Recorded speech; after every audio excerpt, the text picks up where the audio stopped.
The first spacecraft in the next generation of space communications is ready to take its place in NASA's Tracking and Data Relay Satellite System, or TDRS. The nearly 4,000-pound TDRS-K satellite will join several predecessors that provide communications between Earth and the International Space Station, the Hubble Space Telescope, and many satellites. A powerful two-stage Atlas V rocket built by United Launch Alliance will deliver TDRS-K into geosynchronous orbit more than 22,000 miles above Earth's surface. The rocket's Centaur upper stage arrived at Florida's Port Canaveral in October 2012 aboard ULA's Delta Mariner barge.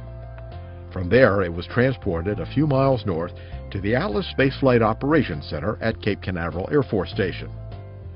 Less than 1 month later, a massive Ukrainian Antonov 124 aircraft delivered the rocket's first stage, which then joined the upper stage in the Operations Center.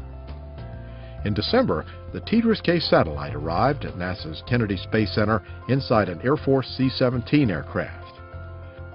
The spacecraft was taken to the Astrotech payload processing facility in nearby Titusville, where it was unpacked to start its final pre-launch testing and preparations.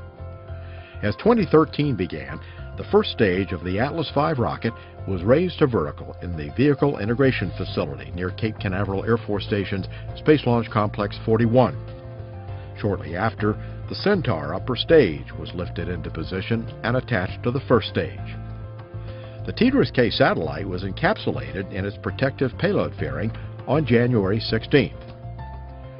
Long before sunrise on January 20th, the payload departed Astrotech for the ride to Space Launch Complex 41, where it was secured to the waiting Atlas V. Now, launch is close at hand, and soon TDRS-K will begin its mission, ensuring the critical lifeline of space-to-ground communication support will be available for years to come.